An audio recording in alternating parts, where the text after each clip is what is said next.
The Madlanga Commission of Inquiry has resumed proceedings today, hearing testimony from SAPS ballistic expert Brigadier Mishack Mkhabela, the national head of the Ballistics Section. Brigadier Mkhabela opened his testimony by outlining the structure of ballistic services within the SAPS Forensic Division at both national and provincial levels.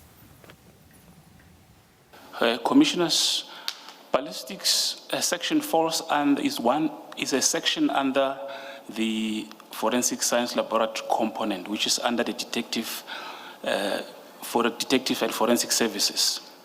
We have 4 regional laboratories. The first one is here in Pretoria, which is considered to be the head office. That's where we develop policies, SOPs, procedures, and we ensure that there is standardization in all the regions.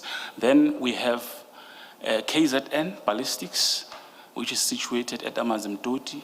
We have ballistics in the Eastern Cape, situated in Port Elizabeth. Then we have ballistics in the Western Cape. And besides that, ballistics has got 3 subsections. That is ballistics analysis, which deals with firearms-related cases. We then have what we call IBIS. It's an acronym which refers to Automated Ballistics Identification System, which falls under ballistics.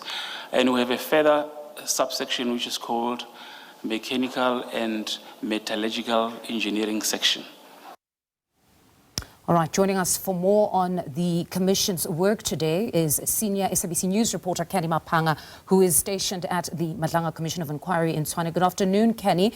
So today it's the opportunity of Brigadier Mkhabela, who's a ballistics expert, to assist the Commission. And we've heard that today he's predominantly focused on murder as reports that have been tampered with by officials, high-ranking officials in particular. Just share with us some of what the Commission has heard thus far.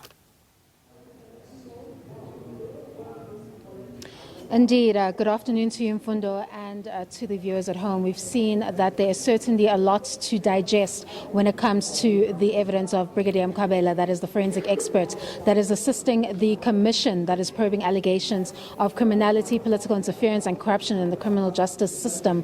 And so far as the evidence which relates to the ballistics. Now, of course, we've heard a lot from Witness A and Witness B regarding what their experiences or alleged experiences and alleged interferences that came along with the investigations of alleged criminal cartels that falls under organized crime in South Africa. We've heard evidence from Witness A and Witness B regarding the ballistics reports, alleged omissions from that report, and how they felt that it was crucial to their investigations. Now, what Brigadier Mkhabela has done is that he started with the foundation into the work that they do, and of course he's gone into ABIS, which is the automated ballistic identification system that SAPS uses.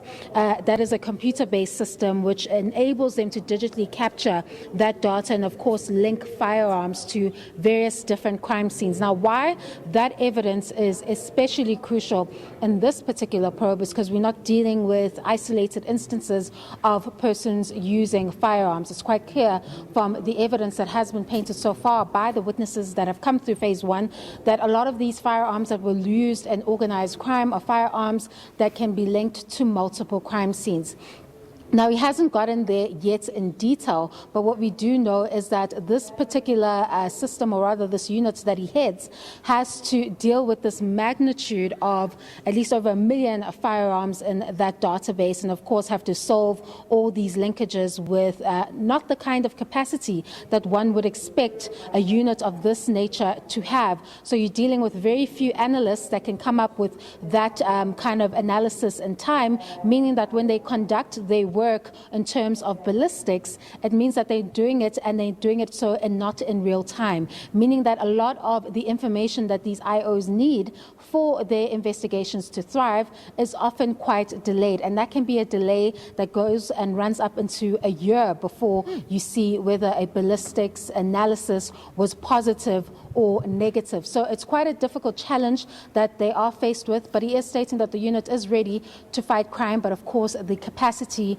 and the resources need to be there. Now, why his evidence is also going to be crucial is because in the cases of the Amman Swat murder, we know there were multiple crime scenes that assisted the IO in linking the alleged mastermind to the crime, that is alleged cartel member Katiso Molefe, and the Bromley crime scene is the one that becomes quite significant because that is where firearms and the used cartridges were discovered. So that is upon which he introduces the evidence to state how Captain Katra got involved and how they got a request to say that these are the exhibits that we found in the Bromley case number, and of course they wanted to see what could be found or what could be linked from that particular crime scene with relation to the Vereeniging murder. Now, where he left off is he's stating that when the autopsy was done on Aman Swart, who died in a hail of bullets on the 17th of April 2024, that the bullets that were removed from that autopsy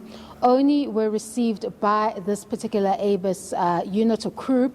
It was only received for analysis about 3 months later. That is where he left off before we went on to the lunch adjournment. So we expect that he'll provide more answers along with Captain Kacha, who we know will now be the witness that follows him, regarding what may have gone wrong with the ballistics analysis of the Aman Swart murder, because we're already hearing from witness A and witness B is that there was alleged tampering involved, but we're now seeing the complexities of the system that SAPS is using, that it's actually not operating in real time, and that there is a possibility that one may find a positive result and then another may come up with a negative result because of the complexities and the magnitude upon which the demand and the capacity does not match when they are coming up with this analysis. But I expect that he'll be able to give, that is Brigadier Mkhabela, better understanding as to what may have gone wrong with the analysis or ballistics analysis.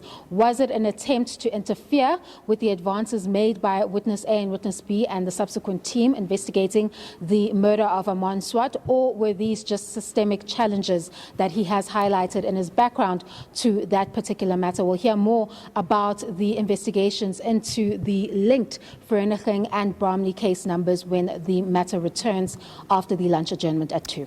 Canny, thank you very much for that reportage. That's SABC News senior reporter Canny Maphanga. They're just taking us through the testimony thus far from the ballistic analyst, and most certainly quite important information coming out there around the complexities of the work that they do insofar as delays are concerned with ballistic reports. Citizens now know where exactly are the loopholes and what exactly delays the conclusion of investigations.